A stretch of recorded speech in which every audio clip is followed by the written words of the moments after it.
எல்லாருக்கும் வணக்கங்க. கடவுள், இந்த கடவுள்ன்ற பேரை நம்ம சொல்லும் பொழுதே எவ்வளோ இனிமையாக இருக்குது. அந்த கடவுளோட கருணையை நினைக்கும் பொழுது எவ்வளோ பெரிய பேரானந்தமாக இருக்குது. நாம் இன்றைக்கி மூச்சு விட்டுட்டு இருக்கிறதும் நமக்குள்ளே இருக்கிற 72,000 நாடி நரம்புகளும் அவருடைய அன்பால் வந்தது. இதை நான் சொல்லும் பொழுது சில பேர் என்னை திட்டவும் செய்வீங்க. ஏன் தெரியுமா? டேய், நான் படுற கஷ்டம் உனக்கு என்ன தெரியும்? அந்த கடவுள்னு ஒருத்தர் இருந்தான்னா இந்த நேரத்துக்கு இவ்வளோ கஷ்டம் நான் பட்டிருக்க மாட்டேன். அவனால தான் எல்லாமே. நான் தினமும் 3 வேளை குளிக்கிறேன். ஏதோ ஒரு படத்தில் வருமே, நான் 3 வேளை சாமி கும்பிட்றேன். ஆனால் அந்த கடவுளுக்கு என் பேரில் கருணையே இல்லை. என்னை ரொம்ப வதைக்கிறான்ப்பா அப்படின்னு நீங்கள் சில பேர் சொல்கிறது எனக்கு புரியுது. ஆனால் இதில் ஒரு விஷயத்தை கூர்ந்து நம்ம கவனிக்கணும். அதுக்காக தான் இந்த வீடியோ, கடவுளுடைய கருணையை பற்றிய வீடியோ. அதனால் முழுக்க கேளுங்க. நிச்சயமாக உங்கள் கண்ணிலேருந்து ஆனந்த கண்ணீர் வரும். இப்போது கடவுள்னு ஒன்று எடுத்துக்கிட்டால், கடவுள் தான் எல்லாத்துக்கும் காரணம்னு நம்ம சொல்கிறோம் இல்லையா? ஆனால் கடவுளுக்கும் நம்ம படுற கஷ்டங்களுக்கும் எந்தவித தொடர்பும் கிடையாதுங்க. ஏன் காரணம்னா, நாம் செய்கிற செயலுடைய விளைவில் தான் நாம் இந்த உடலை பெற்று அதையெல்லாம் அனுபவித்து கொண்டிருக்கிறோம். என்னடா திரும்ப திரும்ப அரைச்சமாவையே அரைக்கிறேன்னு நினைக்காதீங்க. நம்ம புரிஞ்சிக்க வேண்டியது இதுதான். கடவுளுடைய கருணையை பற்றி முதலில் நாம் நினைத்து அவருக்கு நன்றி செலுத்தத்தான் வேண்டுமே தவிர, நாம் அனுபவிக்கும் எந்தவித பாடுகளுக்கும் அவர் காரணம் இல்லை. இன்னொன்று பார்த்தீங்கன்னா, துன்பம் வரும்போது மட்டும்தான் அவரை நம்ம திட்டுறோம். இன்பம் வரும்போது அவர் கொடுக்குற எதையும் நம்ம நினைக்கிறதில்ல. சில பேர் நினைப்பாங்க. பொதுப்படையாக நான் சொல்கிறேன். இப்போ ஒரு உதாரணத்துக்கு, இப்போ நான் இருக்கேன், சிகரெட் பிடிக்கிறது தவறு. சிகரெட் பிடிக்கிறதுனால நோய் நொடிகள் வரும்னு நமக்கு தெரிஞ்சும் அது தர சிற்றின்பத்தில் நம்ம மயங்கி பரவாயில்ல பார்த்துக்கலாம், ஒன்றும் ஆகாது, இப்போ தான் ஆரோக்கியமாக இருக்கோமே, அதெல்லாம் ஒன்றும் ஆகாது அப்படின்னு நம்ம நினைக்கிறோம். ஆனால் நம்ம உள்குரல் சொல்லிக்கிட்டே இருக்கோம், வேணாம், இதை தயவுசெய்து விடு, உடலுக்கும் இதுக்கும் சம்மந்தமே இல்லை, வேண்டாம் அப்படின்னு சொல்லும். ஆனால் நம்ம கேட்குறோமா? கேட்குறதில்ல. நம்ம என்ன சொல்கிறோம்? ஒரு சமாதானம் சொல்லிக்கிட்டு, இப்போ இல்லை, அப்புறம் தானே ஆகப்போகுது, அப்போ பார்த்துக்கலாம், இப்போதைக்கு நான் கொஞ்சம் டென்ஷனில் இருக்கேன், இது பண்ணால் எனக்கு கொஞ்சம் டென்ஷன் கம்மியாகுதுன்னு நாமளாகவே ஒரு கற்பனையை வளர்த்துக்கிட்டு நம்ம பண்ணுறோம். இதனால் கடவுளுக்கு இதுக்கும் சம்மந்தம் இருக்கா? கிடையாது. இது நான் என்கிற ஒரு தனிப்பட்ட விஷயம், நாம கற்பனை பண்ணிக்கிட்ட விஷயம், செய்கிற செயல். ஆனால் உள்ளே இருக்கிற குரல் கடவுளுடையது. அந்த கடவுளுடைய குரல் சொல்லிக்கிட்டே இருக்குது, இதை செய்யாத. இன்னொரு உதாரணம் சொல்கிறேன். ஒரு ரயில்வே ஸ்டேஷனில் ஒரு அழகான பொண்ணு, ஒரு 55 வயசு ஆள், நடுத்தர வயசு ஆள் என்ன பண்ணுறான்? போயிட்டே இருக்கும்பொழுது அந்த அழகான பொண்ணை பார்க்கும்பொழுது அவன் மனசு லேசாக சஞ்சலப்படுது. இந்த பெண்ணுடைய கையை பிடிச்சா கூட போதும், என் ஜென்ம சாபல்யம் அடைஞ்சிடும், அந்த மாதிரி நினச்சிக்கிறான். அவ்வளோ பேரழகி அவள். ஆனால் அவனுடைய உள்குரல் ஒன்று சொல்லும், டேய், நீ சமுதாயத்தில் ஒரு அந்தஸ்தில் இருக்க, நீ போய் அந்த பெண்ணோட கையை பிடிச்சேன்னு வச்சுக்கோ, உன் மானம் மரியாதை எல்லாமே போயிடும், வேண்டாம், சொல்கிறத கேளுன்னும் பொழுது அவன் சுற்றி கித்தி பார்ப்பான். ஸ்டேஷனில் யாருமே இருக்க மாட்டாங்க. அந்த பெண்ணோட ஒரே ஒரு கரத்தை மட்டும் நான் அப்படி எடுத்து ஒரு முத்தம் கொடுத்தா எனக்கு போதும், அவள் அடித்தா கூட பரவாயில்ல, அவள் கையால் நான் வாங்கிக்க தயாராக இருக்கேன்னு இவன் சமாதானம் சொல்லிக்கிட்டே, யாருமே இல்லையே, யாரும் பார்க்க போகிறதில்ல, பரவாயில்ல அப்படின்னு நான்ற கற்பனை சமாதானம் செய்து நம்மளை ஏமாற்றி அங்கே கொண்டு போய் அதை செய்ய வைக்கும். ஆனால் அந்த உள்குரலை அந்த மனம் கேட்காது. ஸோ இதை தான் மனசாட்சின்னு சொல்லுவாங்க. உள்குரல் இருக்கு இல்லையா, அதை தான் மனசாட்சி. ஸோ அந்த உள்குரல் தான் கடவுள். அந்த குரலை நம்ம கேட்க தவறிடுறோம். அதனால் என்னாச்சு? அந்த ஆள் அசிங்கப்பட்டு போயிட்டான். இது ஒரு உதாரணம். ஒரே ஒரு விஷயம் சொல்கிறேங்க.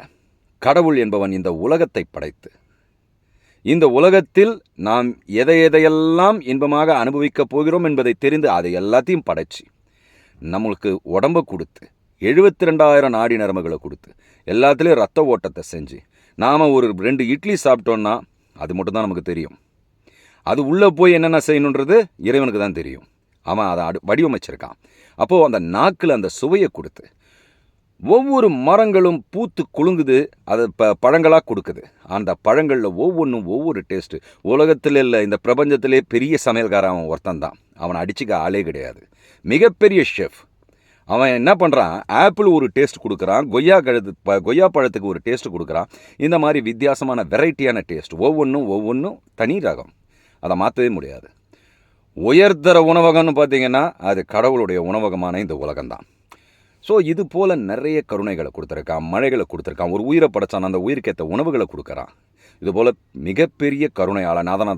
அதனால தான் அன்பே சிவம் என்று சொல்கிறோம்.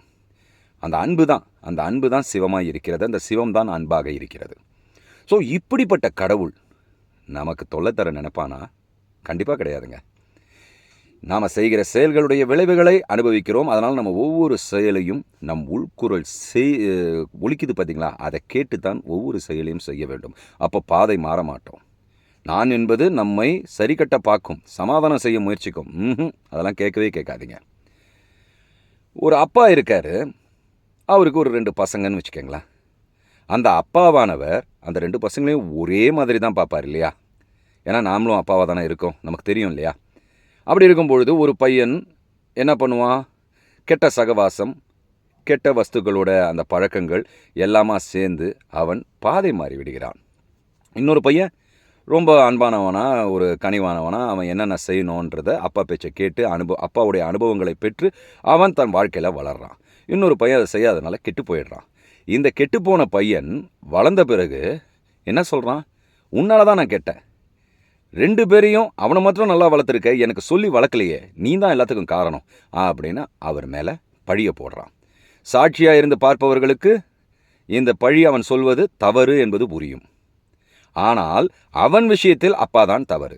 அதுபோல தான் நாம் கடவுளை குறை கூறி கொண்டிருக்கிறோம். இப்போ நான் இதை எதுக்காக சொல்ல வரேன்னா, தயவு செய்து யாரையும் தவறாக சித்தரிப்பதற்காக இதை சொல்லலை. கடவுள் என்பவனை பரிபூரணமாய் நம்ப வேண்டும். அவன்தான் எனக்கு எல்லாம், அவன்தான் என்னுள் சாட்சியாக இருக்கிறான். நான் தூங்கும்போது தூங்கின உடனே உயிரற்றவனாயிடுறேன். எனக்கு உயிர் இருக்கா இல்லையா, நான் எங்கே, இதெல்லாம் கிடையவே கிடையாது. ஆனால் விழித்தெழுந்தவுடன் இந்த உடல் நமக்கு கொடுக்கப்படுகிறது. நான் என்பவன் திரும்பியும் அங்கே வந்துடுறான். நான் தான் இந்த உலகத்தை பார்க்குறேன், நான் தான் அதெல்லாம் செய்கிறேன், நான் கிருஷ்ணகுமார் இப்படி இருக்கேன் அப்படி இருக்கேன்னு நம்ம நினச்சிக்கிறோம். ஆனால் அந்த தூங்கும் பொழுது யார் வழி நடத்துவது? அந்த கடவுளின் அன்பு தான். ஸோ அவர் எல்லாத்தையும் நமக்கு கொடுத்துருக்காரு. நாம் ஆனந்தமாக வாழறதுக்காக தான் இது எல்லாத்தையும் நமக்கு பறித்து கொடுத்துருக்காரு. ஆனால் சில விஷயங்களில் நம்ம தவறு செய்கிறதுனால இதிலெல்லாம் மாட்டிக்கிறோம். அதனால் கடவுளை குறை சொல்ல வேண்டாம். கடவுளுடன் வாழ பழகுங்கள்னு சொல்கிறது தான் இந்த வீடியோ. கடவுளோட வாழ பழகுங்கள்னா என்ன? ஒரே ஒரு விஷயங்க, நமக்குள்ளே இருக்கிற சாட்சித்தன்மை தான் நம்முடைய எல்லா விஷயங்களையும் பதிவு செய்து கொள்கிறது.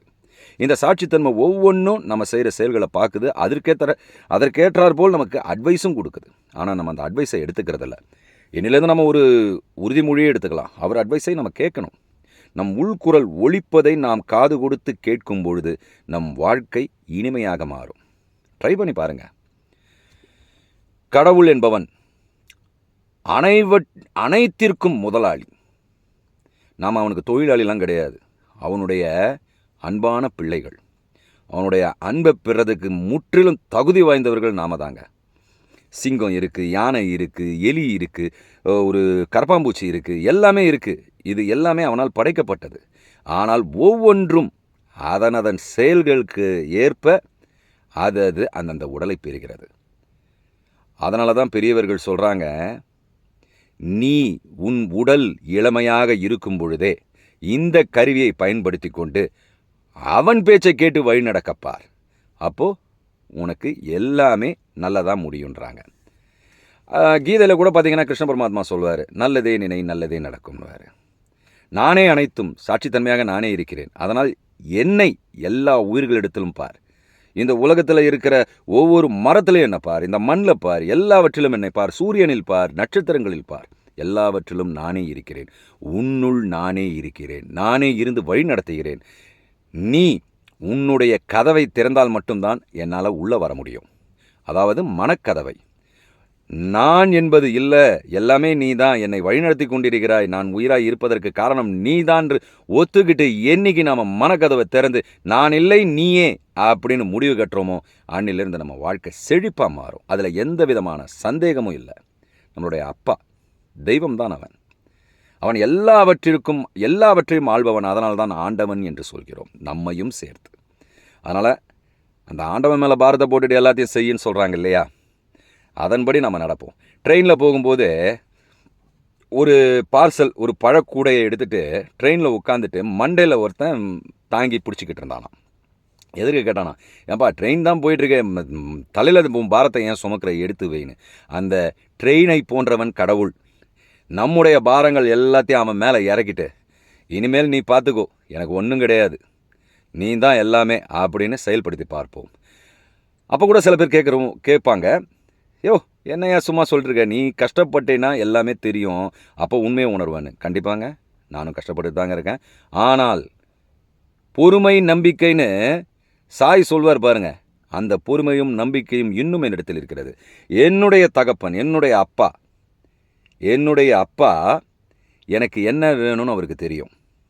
ஒரு பிள்ளைக்கு தகர ட்ரெயின் வாங்கி தரணுமா, பிளாஸ்டிக் ட்ரெயின் வாங்கி தரணுமான்னு அப்பாவுக்கு தெரியும். தகர ட்ரெயின் வாங்கினா கையை கிழிச்சிக்கும், பிளாஸ்டிக் ட்ரெயின்னா சேஃபாக இருக்கும்.